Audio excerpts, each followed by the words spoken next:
7.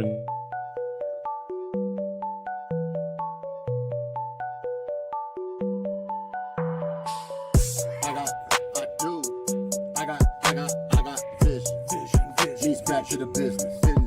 Means back to the trenches. You ain't even got a mention. I got vision. I got vision. I do. Means back to the business. Means back to the trenches. You ain't even got a mention. I got vision. I got vision. I got vision. What? I got vision. Yeah. What's up, everybody? Welcome back to another episode of Friday Night Live, aka the show.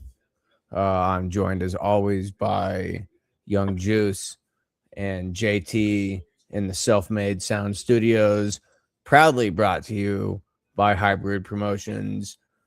We were off last week because I had a special obligation I had to make. I won't divert too much here on the live, but it was a great time, had great food. I hope you guys enjoyed the extra week off. It was kind of last minute notice, but I hope you guys enjoyed your extra week off. Good stuff.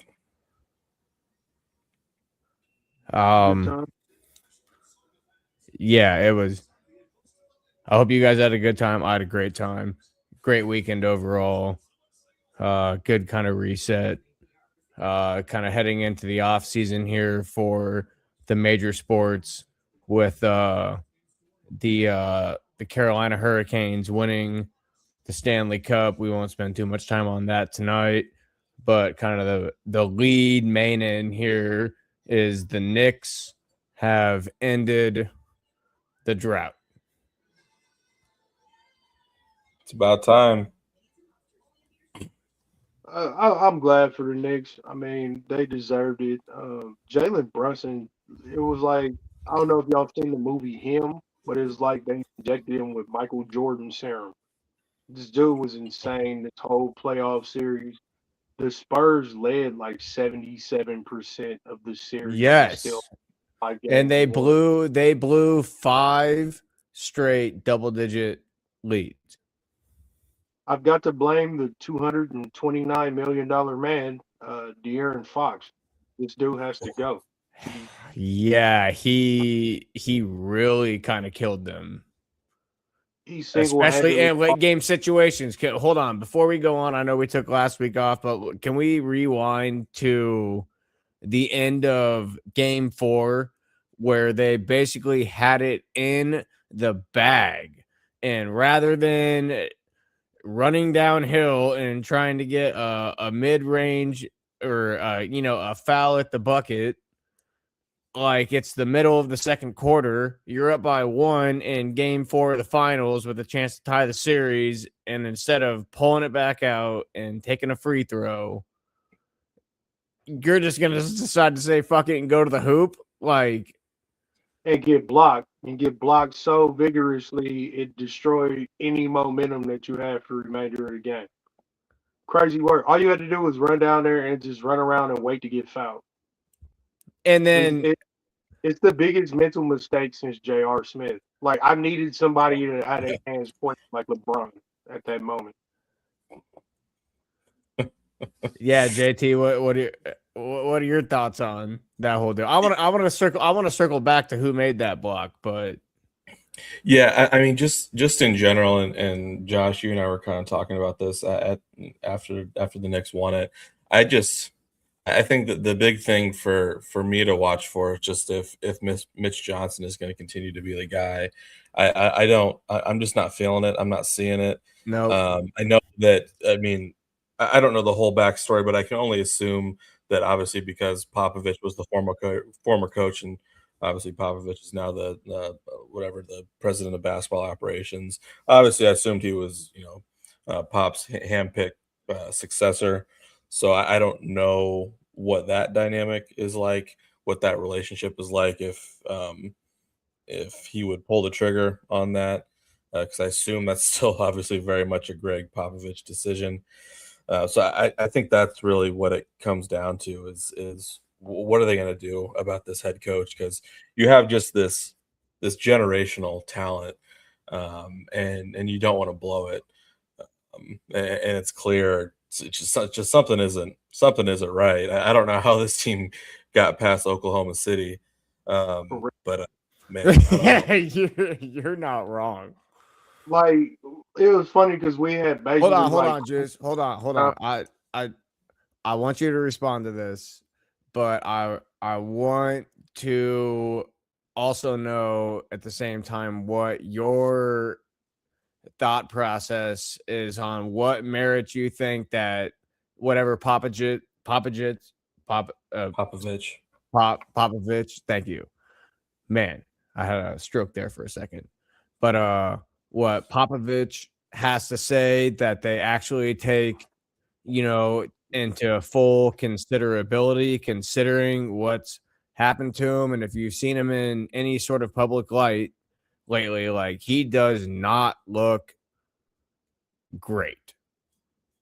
And I say that in like the most respectful fashion because obviously he had that stroke and it forced him to retire. And I feel like every time I see a video that comes out of him recently, he looks like worse and worse.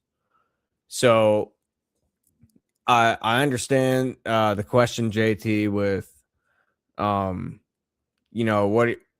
he might have been his original hand-picked guy, but at the same time, like, yeah, they got Wemby, so they had a plan for Wemby, but then who would have ever guessed that their next 3 first-round picks or their next 2 first-round picks would have been Castle, Vassell, or I guess it would be 3, Castle, Vassell, and Dylan Harper, who is clearly showing himself as a budding superstar right now.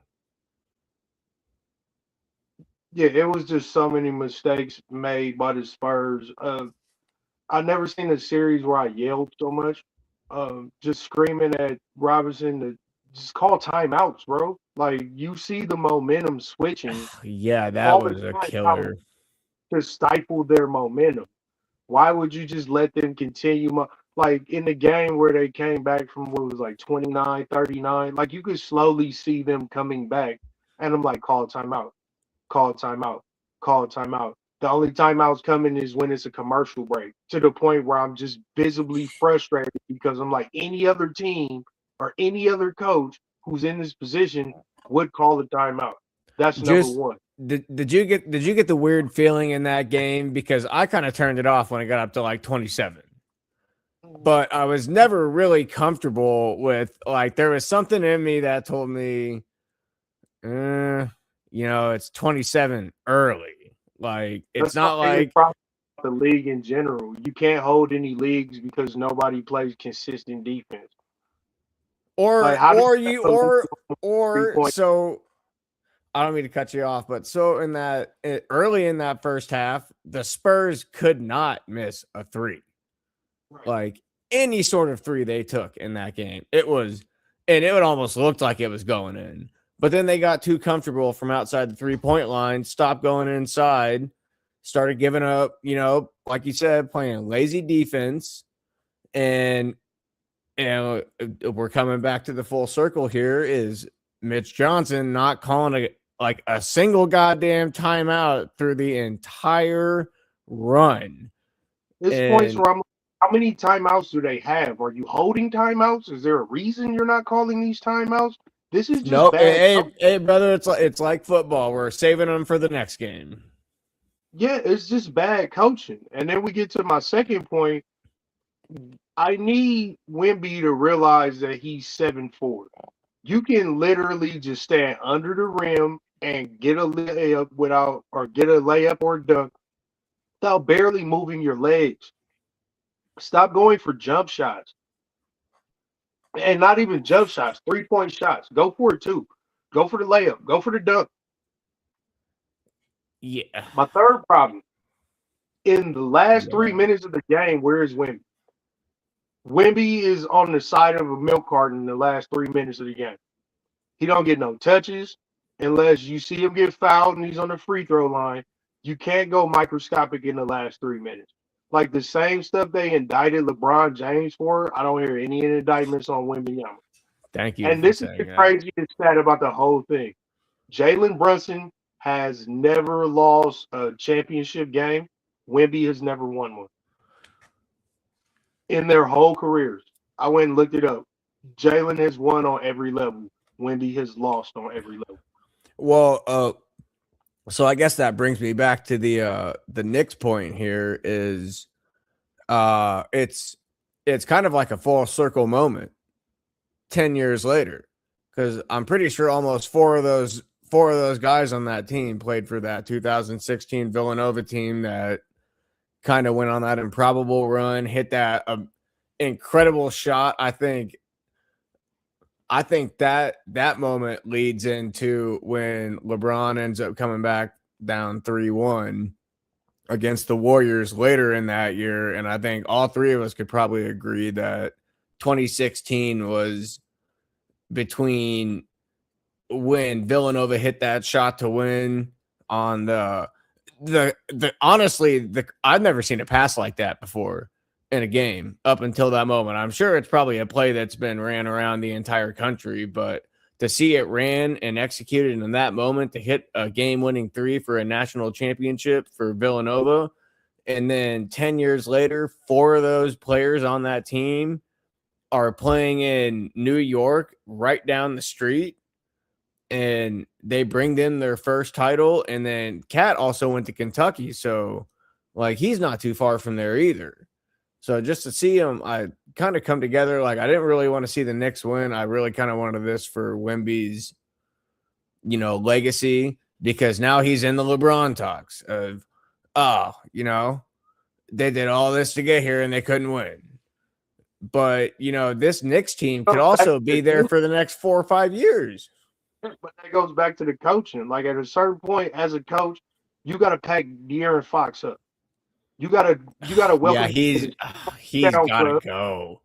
You gotta welcome him to the sit your ass down club and come get a seat on the bench next to me as the coach, because you'll fuck up a wet dream and you'll be like, how can you do that? You'll wake up, you'll figure it out, you'll figure out a way to ruin this for us. And then I'm sitting there. You got a player who is the son of Ron Harper, who won a championship with Jordan, and he's just sitting there cooking every single game. Dylan Harper is a future All NBA player, probably maybe a Hall of Famer.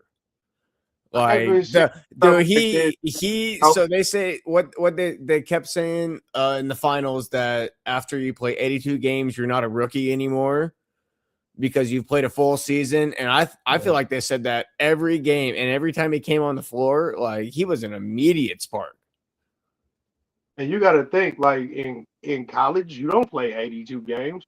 Like this is rarefied air for most of these players on this team. Like this is their first time playing in the NBA Finals or playing this much basketball in a season. It's Wemby's first playoff run. Right. So for him to still be cooking at a certain point as a coach, I got to look at him and I got to look at Fox and say, one of y'all got to start, one of y'all got to sit down. And that shouldn't be hard to figure out. But then we go back to my next point about the Spurs. You need another big. You can't just have Wemby out there. It was times where I was like, dude, he was getting crushed. Like Wemby and Cornette should be out here at the same time, but Cornette comes in to get Wemby rest. He's too slow. He's too slow to run that Wemby style. See, that's going to be their next challenge, is trying to get over that hump. It's about his rebounding. It's about his size. Wemby needs somebody out there with size to give him space on the court. He can't get no spacing on the court. Like all you got to do is just wait for him to paint and triple team him, and then he has to pass out. Like he needs another big out there to give him spacing on the court. Like I've never seen anything like it. And I'll be honest with you, it might be another 53 years for the Knicks to win another championship. They got a lot of breaks in the playoffs, but I just feel bad personally because we all just crowned the Western Conference as the champions, and the Knicks came to play. Like they were ready to get that monkey off their back, and they went out there and they did it. And this is another crazy stat. For some reason, every superstar who gets traded from the Timberwolves ends up winning the championship for another team. It's Mm, 5 years now they've been traded for the mm, Wolves and won the championship for another team. mm. Kevin Garnett did it. Cat just did it. So Anthony Edwards might have to get traded. I was gonna say, what are you getting at here? Yeah, Anthony Edwards might have to get traded to get that shit. But yeah, look for the next superstar to get traded out of Minnesota to win a. Apparently, it's a thing. But shout out to the New York Knicks. Shout out to Jalen Brunson. Jalen Brunson is one of my favorite players. I remember NBA 2K19. I always start a franchise in Omaha or Las Vegas, and he was always my dude. And he always showed the same capabilities on the game that he showed in real life. It's all about where you are and where you get positioned. I remember it was a time where the Packers they had Brett Favre, they had Aaron Rodgers, uh, or not Aaron Brooks, and they had Kurt Warner all on the same team. Three people can't start in one position. It's all about where you get placed, where you go, and how you flourish. Yep. So congratulations to the New York Knicks getting that monkey off their back. But I don't see them repeating. I don't see them going on like a giant streak. They got a lot of breaks in that Eastern Conference. You got Halliburton coming back next year. You got the Celtics coming back fully healthy, and Giannis is getting traded somewhere, which is a dangerous thing in and of itself. So it's gonna be hard to repeat, but you can be the champions until you drop that banner for next season. So just enjoy it, and I'm glad for the New York fans. And the one person I would not want to be is anybody in NYPD the night after that game spot. I'd rather tickle bear in the ass and be NYPD that night, man. I'm sure they seen the craziest stuff you ever seen in your life. 53 years, like it's some people in Hey, New you know York. what? They got a cool mayor though, so he'll Yeah.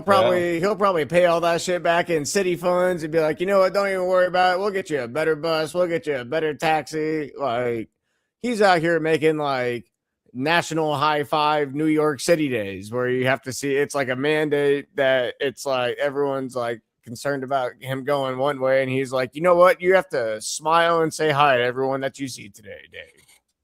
That's how it needs to be in New York, man. This is a very mean town. So shouts out to the mayor or whoever that dude is, because like it seems like the whole city of New York is just getting better because this dude got elected. So Hey, it's it honestly felt right. Like you didn't want to believe it there for a while. I think they reeled off 13, 14 straight before they finally lost to the Spurs.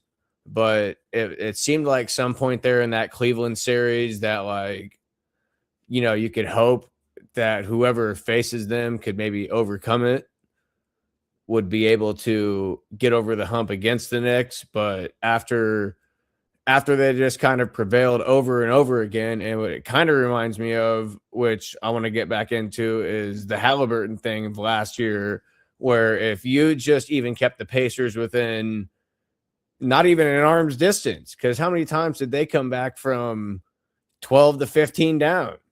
Like right. every time in every series. I mean, he took a step back. He thought it was a 3, but had a foot on a line for a 2. And thought it was a game winner straight in the Garden.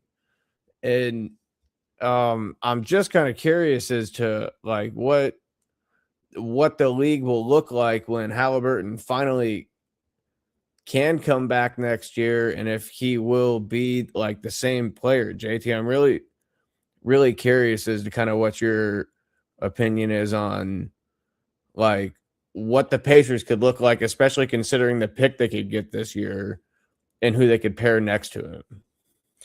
Yeah, I mean, I think that's probably one of the most interesting stories, maybe kind of interesting low-key stories going into the season next year is kind of what does Tyrese Halliburton look like? I mean, there's obviously, despite it being a pretty devastating injury, I think there's obviously a pretty decent track record with guys coming back from that injury. But the other thing is like, I don't know if you guys been keeping up on his other health issues.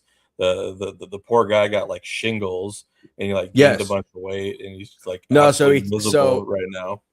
Yeah, so the story was he had like a a weird rash as a child, like maybe it's probably chicken pox, right? That's what leads to shingles. You get chicken pox as a kid, and it turns into shingles as an adult. My mom's got shingles. That shit is Yeah, terrible. so Yeah. yeah, so he must have had chicken pox then as a child. Well, he had like a really bad shingles outbreak after he had torn his Achilles. So you kind of wonder if it like contributes to like him not being able to be as active and like maybe lounging a little more. I can't Well, yeah, I mean, speculate. I'm not he a said doctor. he's gained a bunch of weight. So I mean, he's Well, like, so that was because of the medication he was taking, like to right, try right, and but combat it still everything. happened. It doesn't matter why he still gained the weight, and he certainly probably hasn't been able to keep up with his rehab and his cardio and things like that. So it's just if he can bounce back from all that. So he's just got a lot of hurdles he's got to jump through. Obviously, we're hoping the best for him, and I hope he comes back like nothing ever happened. But I guess we'll just have to see. I don't know if he'll be able to hit the ground running.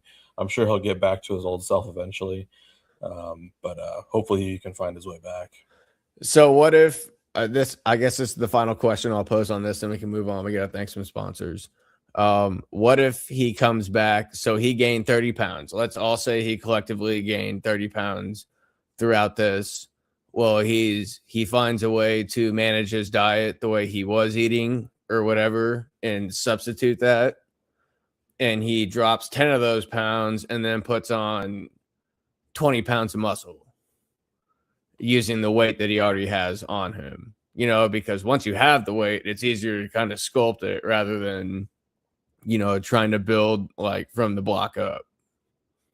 I guess I would be more worried about it if he was like an NFL player, like a wide receiver or running back or something. Like he's an NBA player. I've heard Shaquille O'Neal. I've heard players. So you can find a way to get you in game shape, during the season. So I think it'd be plus like NBA players are not, especially in this day and age, they are not traditionally heavy guys. Like you got Zion Williamson, but for the most part, they come in looking like KG his rookie season. So I think a little bit of weight will probably help him. Shingles is something that like he probably if this is the first time he's had to deal with it, it's gonna be the worst time out of all the other times that it comes back throughout his life from what I know about it and what I've been told about it. So, you know, going through rehab, having the shingles, he'll come back. He'll bounce back. And the Pacers, they have a very good organization, at keeping their players healthy. And, the biggest thing is just the Achilles and what they do with the draft pick that they got this year and how they figure out a way to pair that and the free agency with him coming back. I think he'll be fine when he comes back. JT, you got anything you want to add on to that? No, nothing else on that. Well, I guess from all of us here at the Self-Made Sports Network, congratulations to the New York Knicks for finally bursting that bubble. I know that parade yesterday was probably some of the it'll be a parade that'll be talked about for years in the city. Just big shout out to them. It kind of leads us here into kind of our promo section of the show with the the Summer Slam coming up here on July 11th. JT, I know you guys got the Summer Slam coming to Des Moines right after. I can't remember what date that is. Yeah, the Raw after SummerSlam is August 4th at Casey Center. Yeah, Pretty big pull for Des Moines to get the first Raw after SummerSlam. Just might be something you might want to look into. Oh man, me and my cousin already got tickets. We driving to Minnesota. It's for my birthday, so we'll be at SummerSlam. Oh, hey, there you go. One of the first 2 days events. I think it's only the second time they've had it 2 days, and I'm looking to see my boy Obafemi do some things. I like being there live so I can just have the experience. Yeah, well, we And got I the go to the we got the stadium, so I ordered that. we got the Summer Slam showcase coming up here in Omaha on July 11th. A bunch of great artists, artists from Self Made Themselves, Crooks, Brody One, Be Positive, I believe, is on the ticket as well. Eddie North, OGI Kid, Zarati. It's going to be a big deal down there at the waiting room. And that's, I believe, day 2 of a 2-day festival. I believe night 1 is a rock night. I'll get back to you on that, and I'll have something for us next week on it. But if you're looking for something to do here in the middle of July in Omaha, make sure you check out the Midwest Nice Enough Summer Slam Showcase on July 11th. And then, not only that, but as always, we got to give a shout out to Hybrid Promotions for presenting the show to you guys, and then Self Made the Label Music for sponsoring us and allowing us to use their studios for the show. You can check out the website Self-Made the Label hybrid.com. Look at all the new merch that we got coming out. There's new merch coming out all the time. You can use the code JT, the code SLIM, or the code JUICE to get 15% off your first order. And if you keep coming back, the prices are probably going to drop. You know how it goes. Just really appreciate these guys putting their name behind this. Yes, sir. So with that, oh, go ahead. No, it sounds like a good time. Get your tickets and go out and enjoy some music before the summer's over and it's snowing again. So I guess if we're gonna pick a first draft for what we're looking at coming up here in the NBA, I hope this is the right one. I don't know if you guys can see it. That's the second round. That's the second round. All right. Yeah, just got them flipped.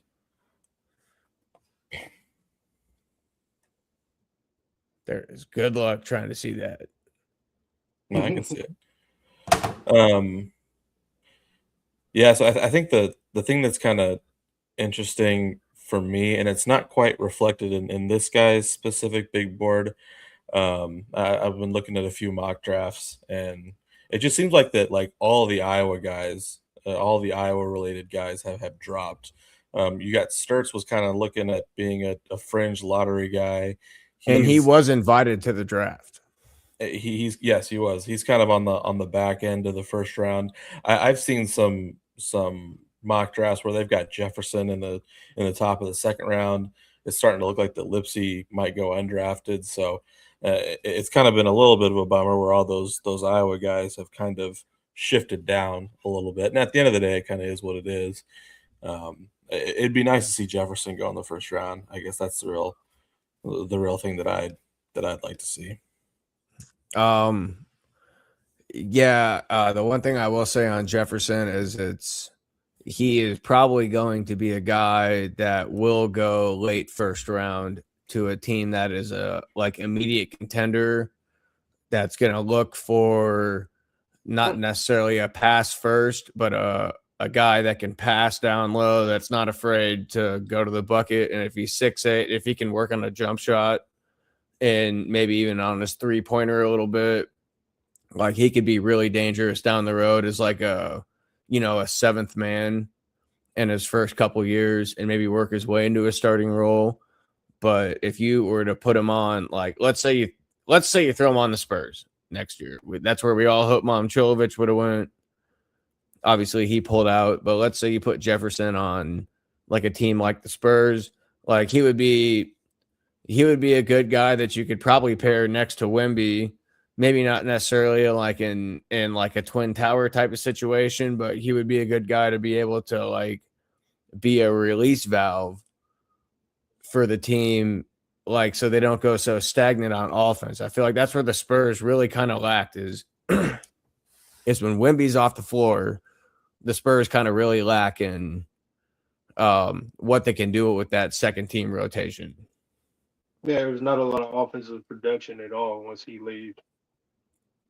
But a lot of it is because he commands so much of the offense when he's got the Right. ball. So that's if you would get Harper out there and get him some other pieces, then maybe that can change. But for right now, he's gonna be the focal point. As far as the draft, Dylan Harper and Joshua Jefferson on the court at the same time running the second team. Yeah, That's that would be. You know, oh, that's a dangerous thought. But as far as the draft is concerned, mock drafts outside of like the fifth pick, it's a free for all. Yeah. Teams, players they've been scouting from overseas and all types of. So like really like 3 to 5 is generally solidified. Once you get to about the seventh pick, it's a free for all. It's hard to pick out who's going to be the next pick.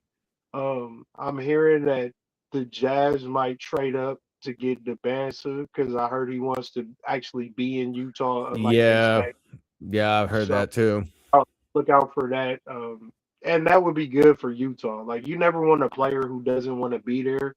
And if you can find a way to pair him with something else and get somebody even better, I think that's best. Especially for a team like Utah being in the Western Conference, being at the bottom of the Western Conference, like you need as much help as you can get. Well, You it got hasn't the storyline more, and maybe I'm not keeping up on it. I thought the storyline was more like the DeBonsa was going to pull like an Eli Manning, where he's basically telling the Wizards not to draft him, that he doesn't want to go to the Wizards because obviously the Jazz have the second pick, Yeah, that's part of it too. Like which is kind the of Wizards interesting. are trash, and he just don't want to be a part. Although, like historically, the Wizards, even when they were the Bullets, even back in, they've always been historic trash. So I Yeah. can't fault for not wanting to go to the Wizards. No, yeah, especially when obviously he's a BYU guy, so I think he just wants to stick in Utah. I can see the allure of doing that. it kind of reminds me of well, so do you guys agree with the top four pretty much where they stand? Like you could probably take either one of these four guys. Or Yeah, I mean, maybe the top.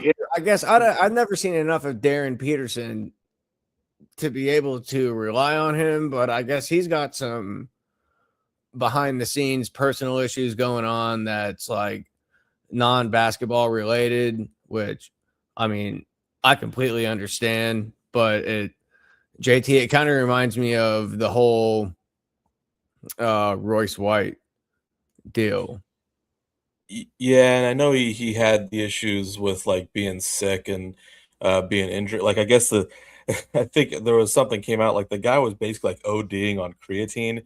He was taking so much creatine that he was like his kidneys were messed up and he was like he was like cramping up and stuff like Yeah, that. so So that's why he was hopefully he's cramping. got that figured Really? out. It's like yeah, I don't know. He's a bit of a mess. Yeah, so I don't yeah, I don't know. I don't I know. feel like I like Boozer more than I like Peterson, but it DeBanza seems like seems that like one he's two the is gonna real be locked fucking in. deal.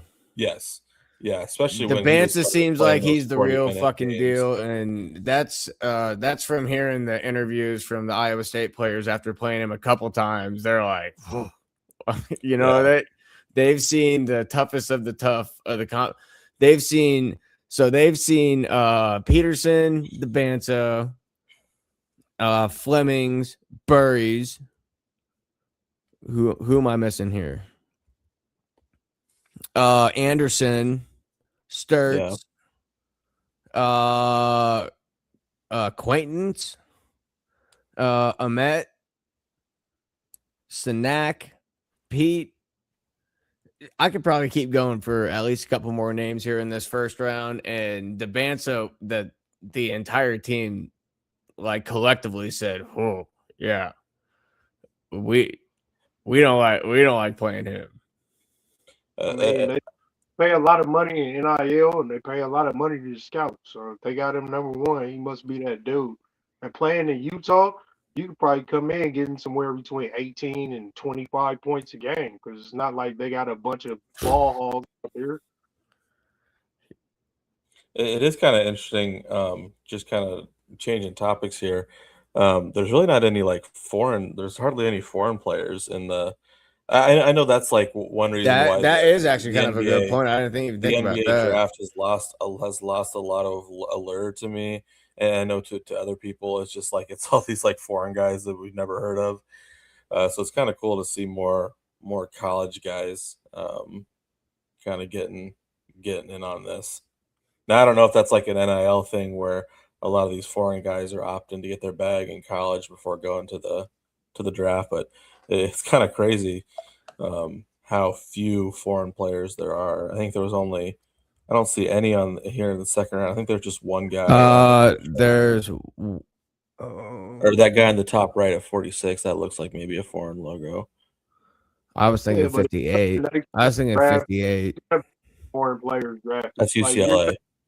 you're gonna see a dude I who can't see it on my averages screen. 5.6 points a Oh, there game it get is. out of France. Like it happens every NBA draft. And I guess JT, hey Jay, quick thoughts on Taman Lipsy showing up at number 41 on this. I just pulled this tonight. yeah, that's pretty crazy because the mock draft that I saw on He was on going ESPN, I'm undrafted. pretty sure. Yeah, I thought it had him going undrafted. So yeah, I don't know. Maybe I could have missed it, but I'm pretty sure it had him going Well, that's kind of where undrafted. I honestly this kind of news to me too, because I didn't even look over this entire thing before I pulled it up. So And I guess one thing I keep jumping around, but kind of going back to the Pacers conversation, I didn't realize that the Pacers don't have any picks in 2026. So I don't know what oh their plan really? is there. Yeah, like where did those picks go? I was trying to who they Oh, get. you know what? I'll bet Was it it. Siakam? Nope. I'll bet you it was a protected pick Mm-hmm. And it got swapped. outside of a 15 or something. Or if it was it'd be like, Juice, how does that go? You trade a pick on leverage that you won't be shit. Right. And So that's like you're a like, Oh yeah. if it's a top 10 pick, you automatically get the pick and I get nothing back for it. right. But if I'm not shit, then No, I we think both get to it's through trade the first lottery. round picks. I think it's through the lottery. So if it's 10 through 13, Yes. it's for, Yes. but after that, if it's like 14, you're screwed. Yeah. So Yep. probably what happened. Yeah, they probably had Yeah, it looks like Mike yeah, it looks Snap. like maybe their 2026 first round pick to acquire Ivica Zubac from the LA Clippers. I'll bet you it was a top 5 protected. It was top 4 protected, yeah. And I'll bet you they got the 4th pick. I think they have the 5th. Yeah, they have the 5th. So yeah, they just got And that's how it goes. Like one pick will fleet, bro.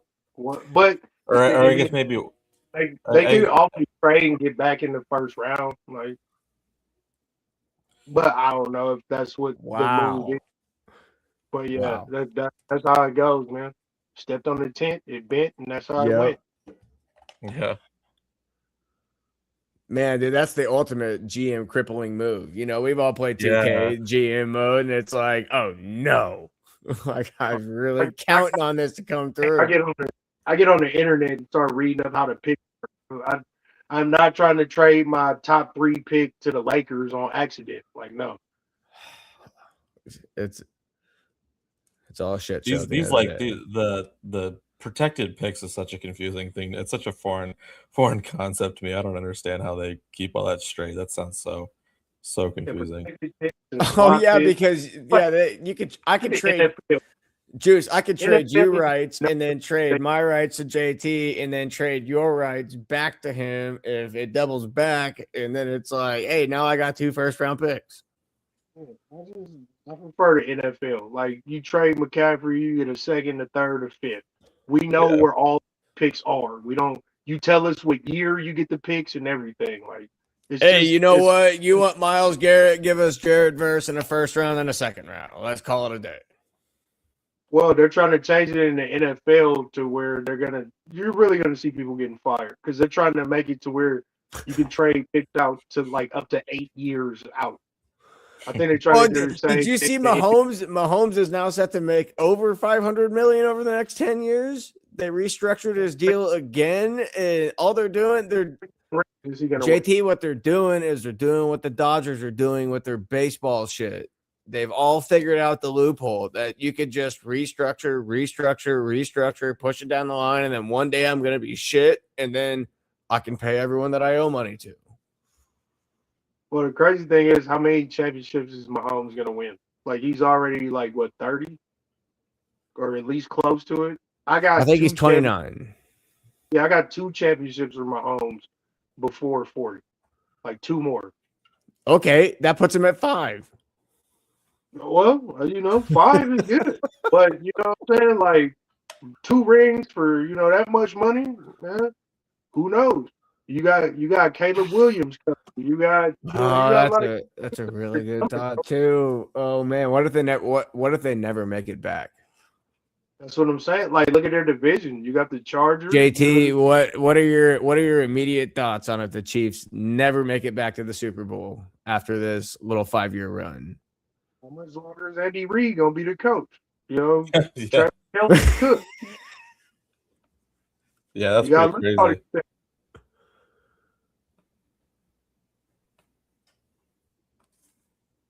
Huh. Man, we're getting too deep in thought here right now. Yeah, all we're three on of all over us. the place right now. We need to bring All right, Juice. reel it back in. I know you wanted to talk about this. We're gonna rein it back in here. We're gonna throw it over to you real quick. Tell me what the hell this is about.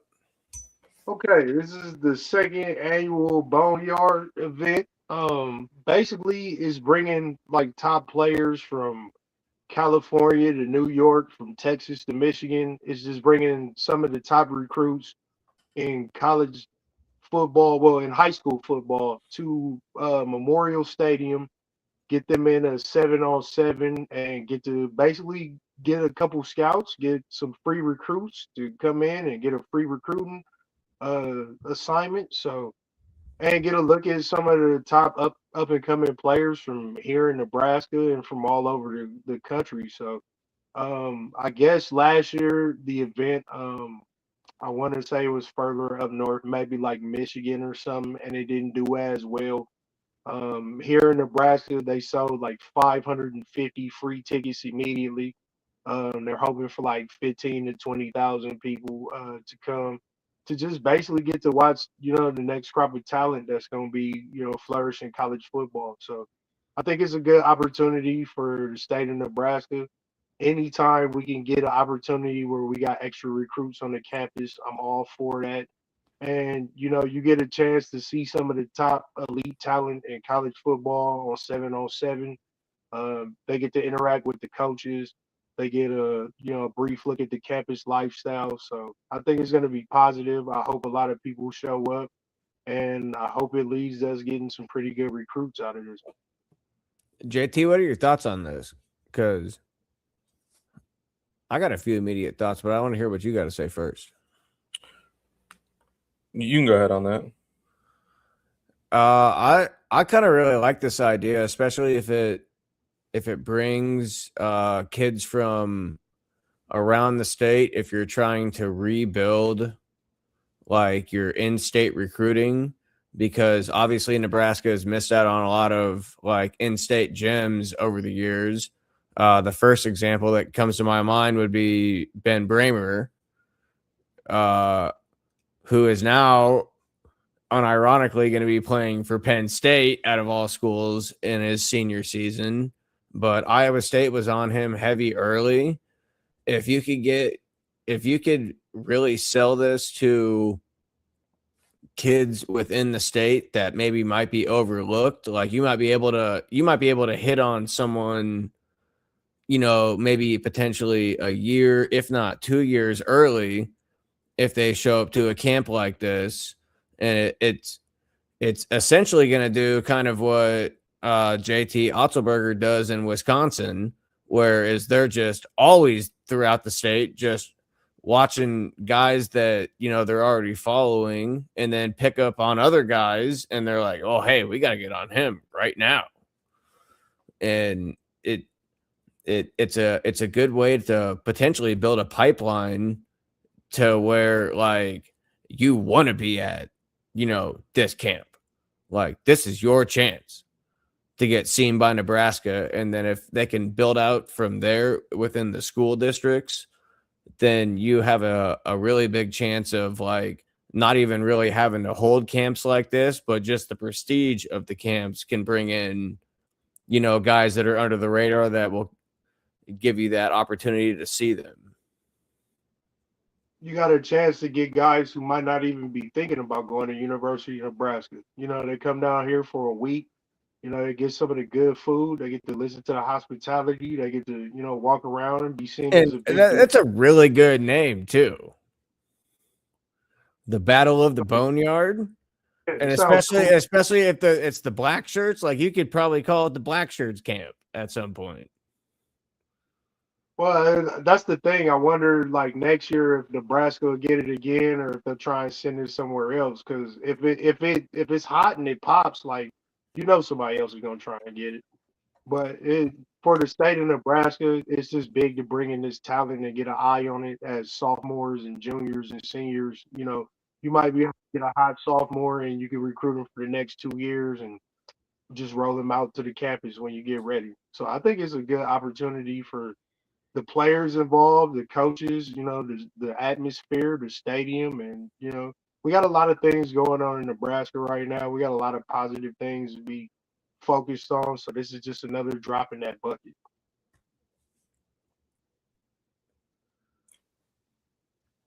JT.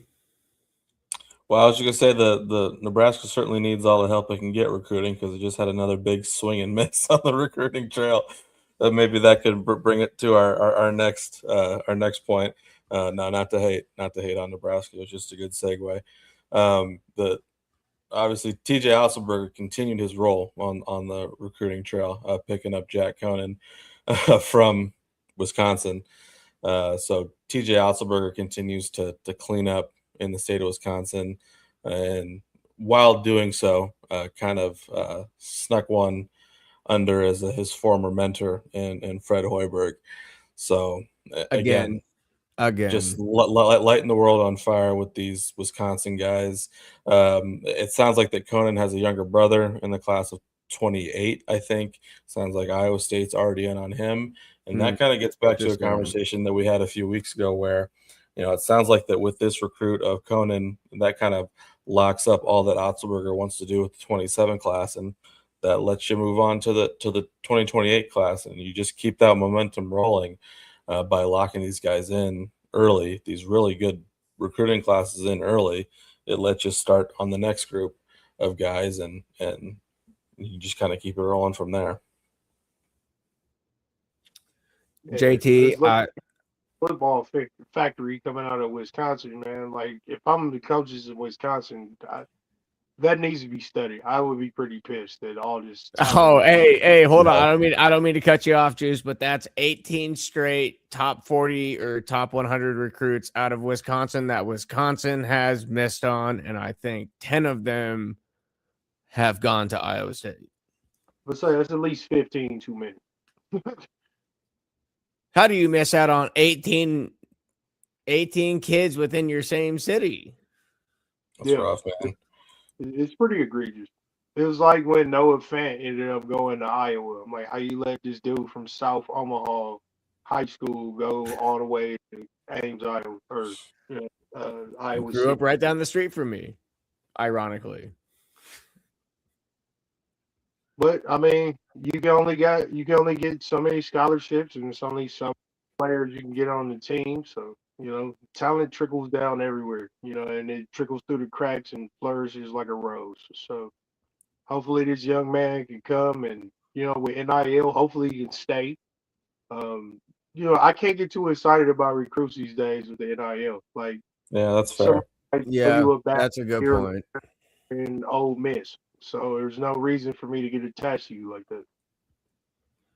I'm gonna use that to ask you this, JT. We've you and I have both already probably not really looked at, but thought of the potential roster lineup. I know C-Dub from Iowa Everywhere and Cyclone Fanatic kind of freelanced around it a little bit, but you're looking at 2028 with a potential senior Torre and Bateman with a sophomore group of Davis, Conan, and Harrington. And then who else knows what's added or taken away from that roster. But even just thinking about just so the thing to me is if Otzelberger's this high on a guy this early and is this locked in on him, he has proven over 5 years right now at Iowa State that this is the guy he wants. He just turned Milan Momcilovic into a $7 million college player in 3 years. And that was always the goal when he initially came in to college. Like, him earning $7 million playing college basketball was never even a thought. Like, that was kind of like an afterthought. But at what point do you become a farming system for the bigger team? I really think with the way that he navigated this offseason, he knew that they can't afford him. And so he told him to either go chase your dream or enter the portal and go get paid. But so instead of spending the money on Momcilovic, he went ahead and spreaded the money around to 5 different players that can fill different roles that he feels the team needs to immediately be a contender. Mind you, this is the same guy that took a team that went 2-22 the year before he got there and somehow made a Sweet 16. Oh, it's an excellent strategy. It's just with current NIL, out of them 5 dudes, based on logic, 3 to 4 of them will probably stay, and one of them is going to chase a bag somewhere. So I think that's like in modern recruiting, I can only get so hyped for the recruits because I know at the end of the day it's a bag chase, and I'm not mad at that at all. Like, if you can get millions of dollars and not have to step on an NBA court and have to possibly injure yourself like that or end up playing overseas or something like that, I'm all for it. But you got to look at the landscape. There's always going to be a Kentucky. There's always going to be a Louisville. There's always going to be a Duke. There's always going to be that team that, hey man, we got boosters and here's $8 million. We're taking your best player this year. JT. Yeah, I mean, it's a good point. Although I will give that coaching staff a lot of credit. That they've done a pretty good job of not losing guys to the big dogs. Obviously you had the big one with Tyrese Hunter that kind of started all this, and now you have the Momcilovic situation. Now, if Momcilovic had no intention of going to the NBA and was just going to play in college, would this still have happened? I don't know. I guess that's kind of interesting to think about. That is a really good, that is. So do you buy into the conspiracy theories or whatever crazy thoughts we come up as Cyclone fans that if Jefferson never gets hurt and they make the Elite Eight that they could easily sign Momcilovic if he came back? Or do you think he would come back at that point? Or do you think if Jefferson's there, do you think he puts up a big enough effort to get them to the Elite Eight and lose to Michigan close that he is not for sure a first-round draft pick?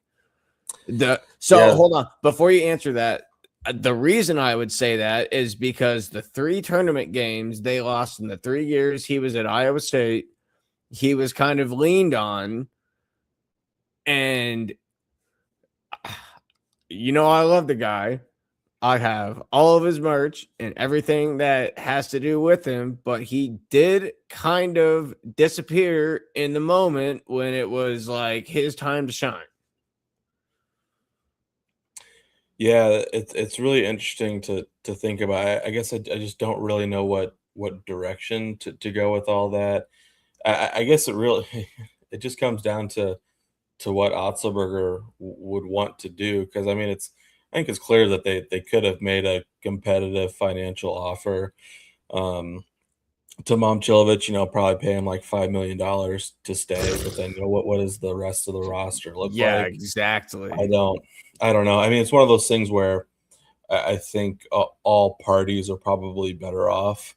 I would Because agree. I would agree. As much yeah, as I hate to say it, I agree 100%. yeah, because I don't know what an Iowa State team looks like that's led by Milan Momcilovic. Like you said, like God bless him, but I just don't know. I don't know if I see He's the vision there. no, he's Juice. I'll let you jump in on this here in a second, but he reminds me of like a Robert Ory, Ray Allen.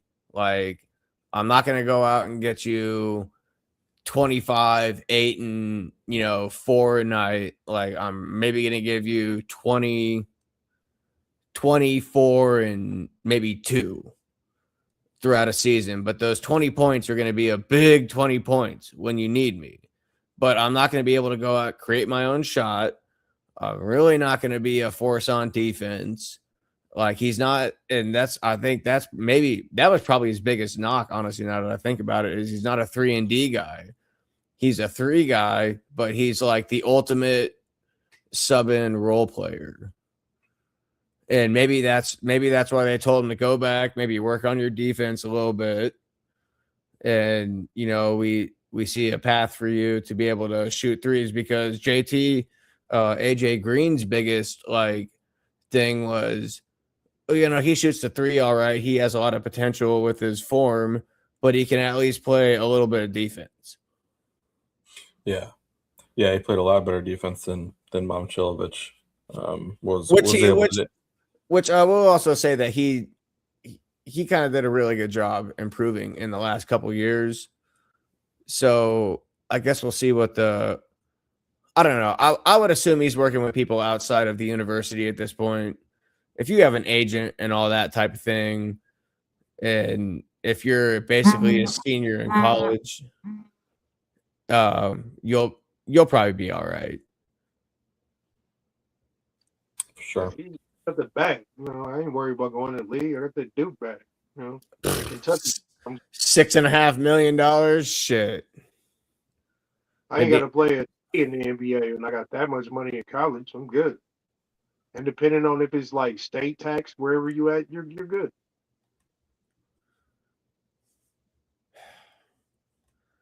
So speaking on state tax, I'm trying to move through these last couple topics here. This is the last time we will be talking about this on the show, is the whole Brendan Soresby saga. It has finally come to an end. He will not be playing for Texas Tech or playing college football next year.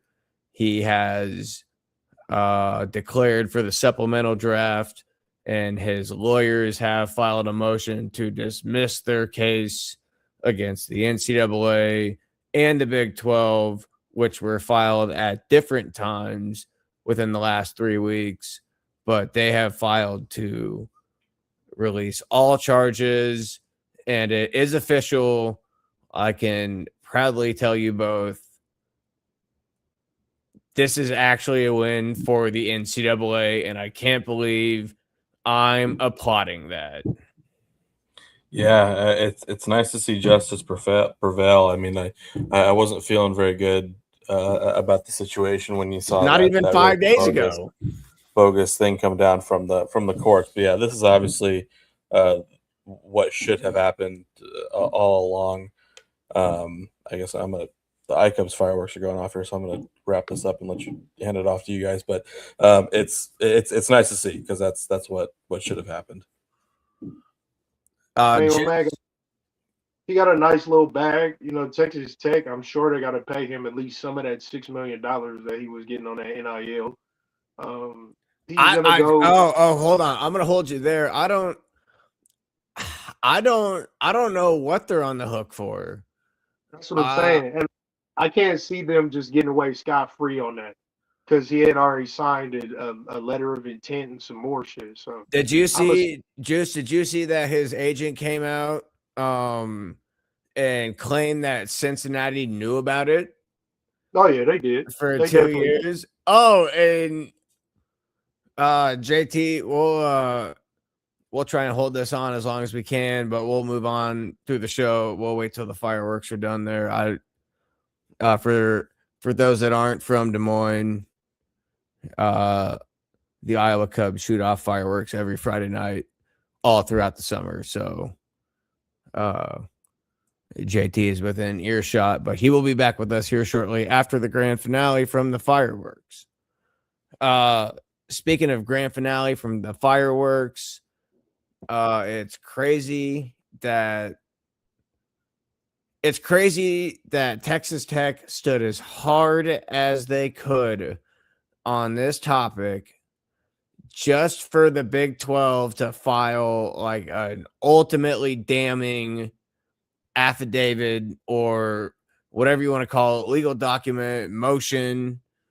I'm not very well versed in the whole deal, but they filed a very damning report to the government that basically would have more or less probably shut down Texas Tech athletics if they didn't comply to it. So then after that came out, like that basically destroyed the whole case they had.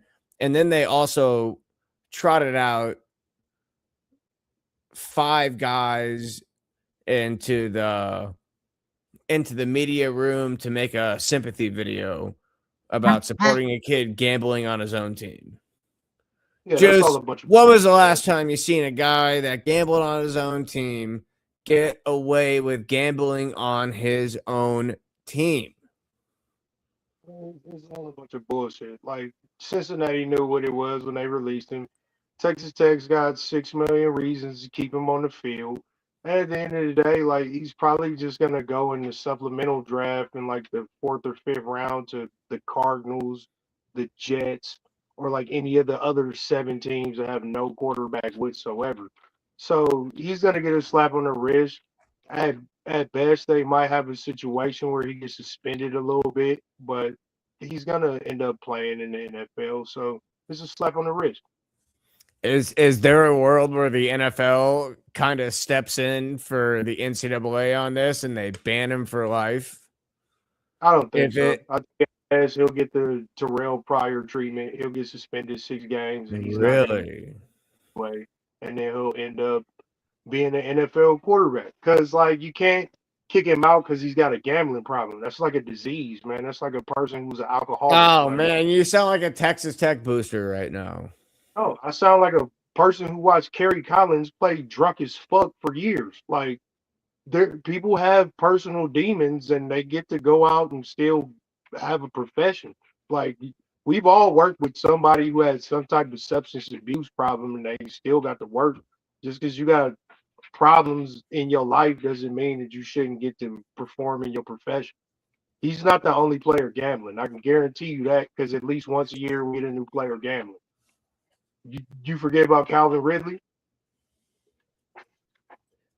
No, so it hits home for us because Iowa State 3 years ago got caught in a illegal government operation that put them on a proxy.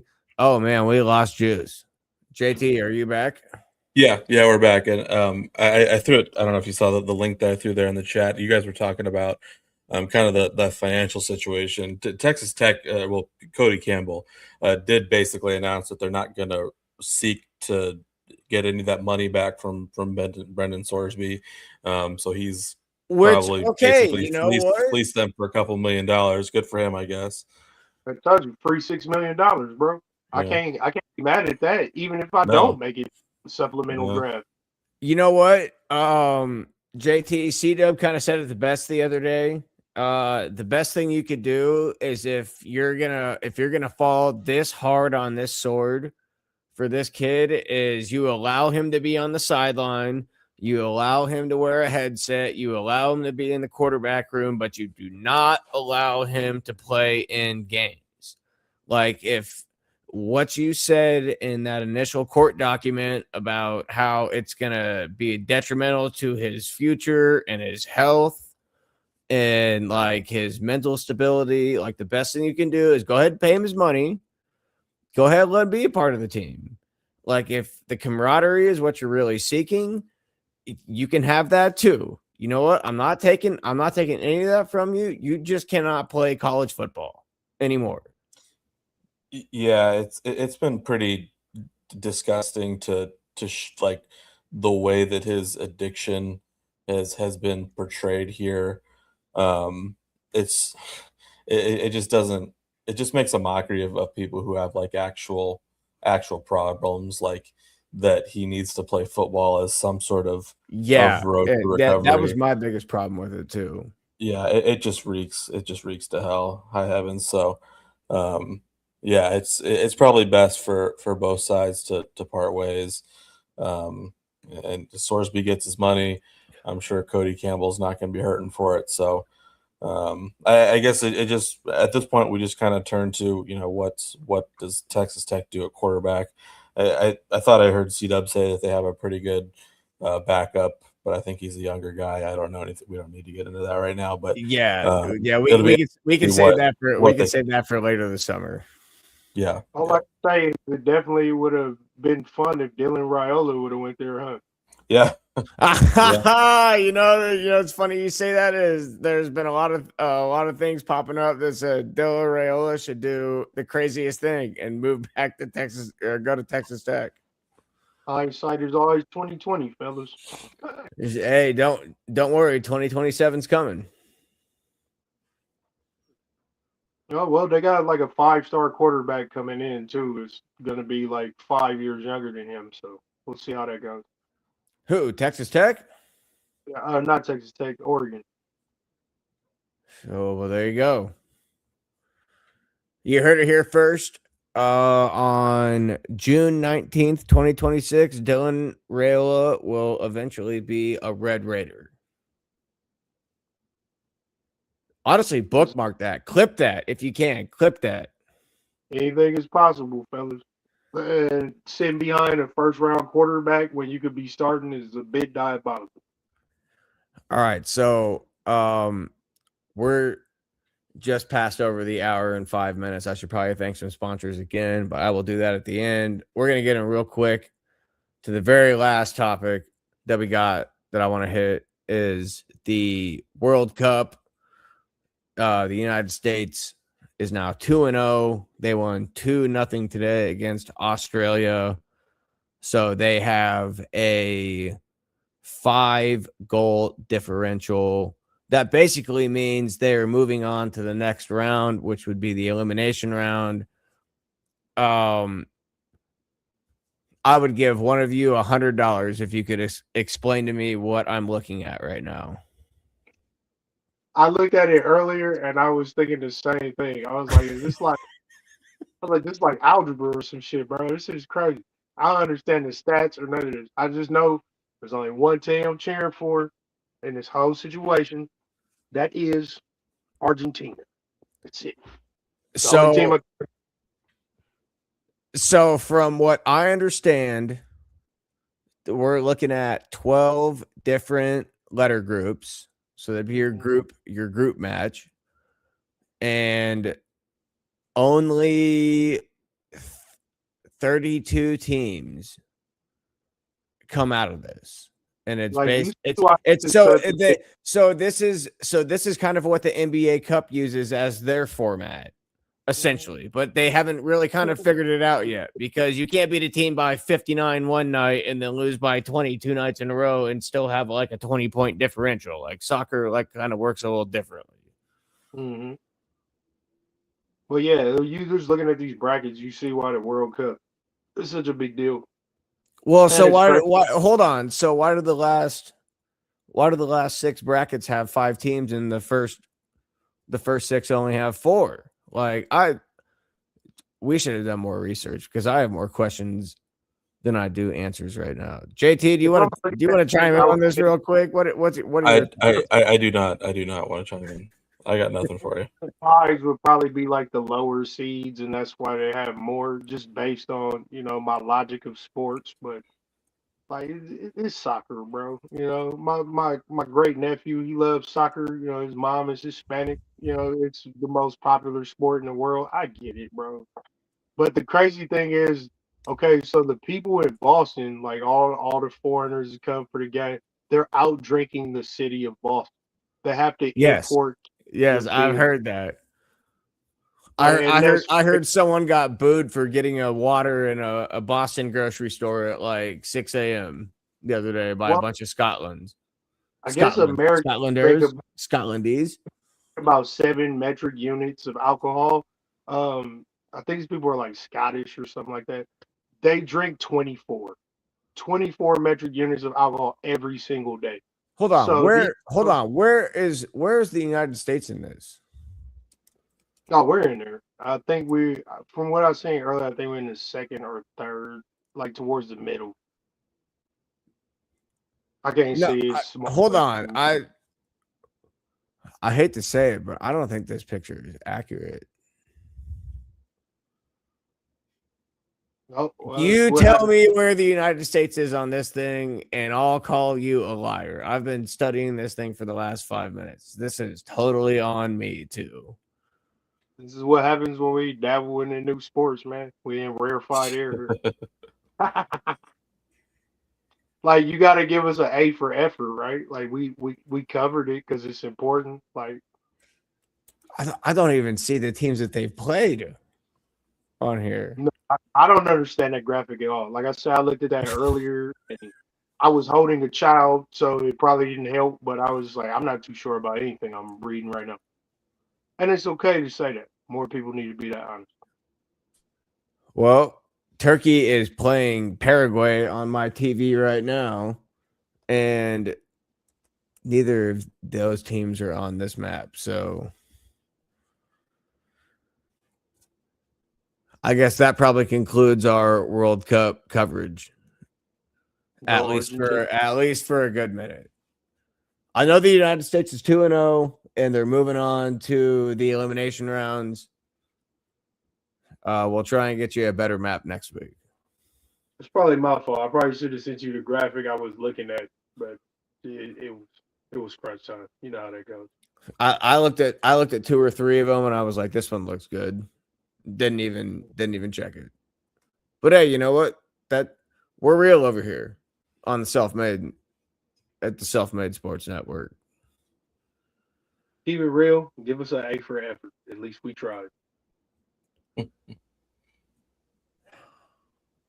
right. Well, unless you guys got anything else you want to add, I want to give a quick shout out one more time. Oh God, not to the 2026 World Cup qualifiers. This is your white whale tonight, bro. Hey, you know what? That's all right. No, I I want to got give a much. quick. You know what? We're getting slammed down right now, so I want to give a quick shout out to the SummerSlam coming up on July 11th at the Waiting Room, and as always, I want to give a shout out to Hybrid Promotions and Self-Made, the label music. Check them out at selfmadethelabelhybrid.com. Does someone besides me please want to land the plane tonight? As always, we want to thank y'all for watching this show. Shout out to Self-Made Productions. Shout out to Hyper Promotions. Get your tickets for the SummerSlam. And it's been another week. Hopefully, we'll all be here again next week. Thank you for tuning in and join us again soon. Thank you.